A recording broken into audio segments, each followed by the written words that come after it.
let's just say it. Umkhonto weSinkwa is a tribal party, not an. Yeah. A tribal party. Kule tribal party i-patriarchal ngendlela osho ngayo because ilidwa abantu besilisa. You keep on saying things, Nina guys. You keep on saying things, especially when we talk about abantu abalapha ya kwi-EFF. Yabo? Guys, namanje sonitshela. We are not fighting none. We are not fighting none because you and Nazi, we on different levels. Yabo? Say now we don't attack other political parties to get votes. You know what we do? We say into esifuna ukuthi abantu bayizwe. After siyishilo lonto, we get ama votes. That's it. That's the reason why you guys fail when it comes to polls. That is why nihleli 9%. For 10 years, kade nikhona kwi-game yepolitiki, but nihleli kulo 9% wenu. And it seems as though you are going down rather than ukuthi nilentuzi nikhule. But that's not the case ke. Into ekhona la ukuthi ukhuluma ukuthi a tribal party. U-SG wethu. Oh, it's tribal. It's tribal kwangampela.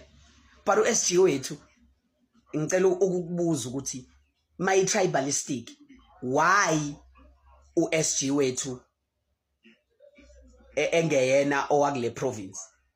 Another thing is, what do you want Umkhonto weSizwe to do about EGBV? Umkhonto weSizwe doesn't have a power. Umkhonto weSizwe doesn't have the power, is not in power to change the laws and make sure that our women are protected. We yekelani ANC, which is in power. Because into kufanele ukuthi ukhulume ngayo, fanele ukhulume nge-ANC, i-IFP, ne-DA, which is in power. It happens like KZN ukubulawa kwabantu besimame njengobusho. Yes, it happened. But what about the one that happened in Northwest? Did you address lonto le ukuthi iGBV happened in Northwest as well, where the guy killed the girlfriend yakhe, the Sibusiso Lawrence style, and he hanged himself? It didn't trend because bengeyona yase KZN angit. Yabo? It didn't trend because bengeyona yase KZN, which is in narrative ezama ukupushwa ilento in media in most cases. Ne? Ukuthi hayi KZN iyona ene problem, i-violent KZN. But mawuya kuma stats emed uthi uyabuka iCape Town.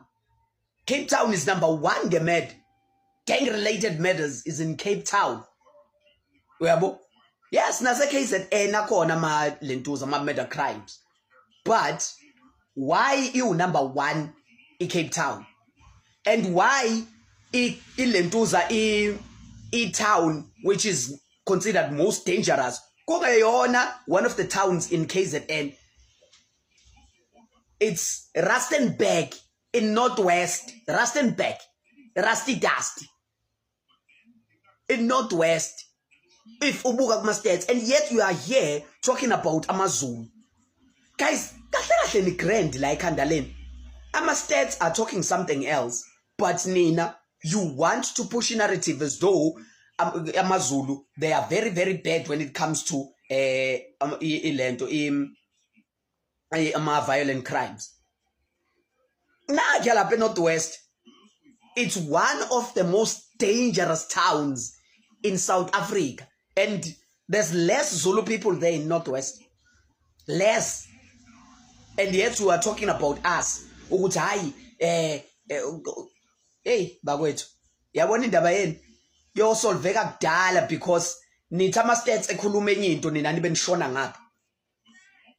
The stats, ama stats, that's your science. Science yakho le quantifyelayo ukuthi which town is the most dangerous, and you go against science. If you go against science, you are stupid. Whenever you go against science, you always remain stupid. Is science if ikutshena one thing and when awushone ngala left, that means you are stupid because or else you ignorant. You don't want science ukuthi isho lona when you are trying to push your own stats.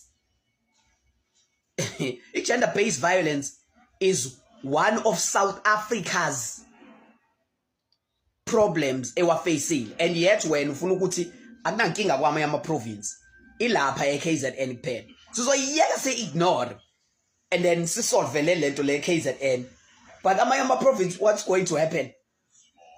What do you think is going to happen kula amanye ama province?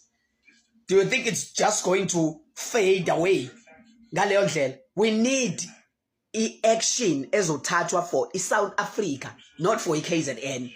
Don't try to push narrative engekho sis. In fact kodwa ngiyakunderstand, ngiyabona la ikhanda lakho ku empty.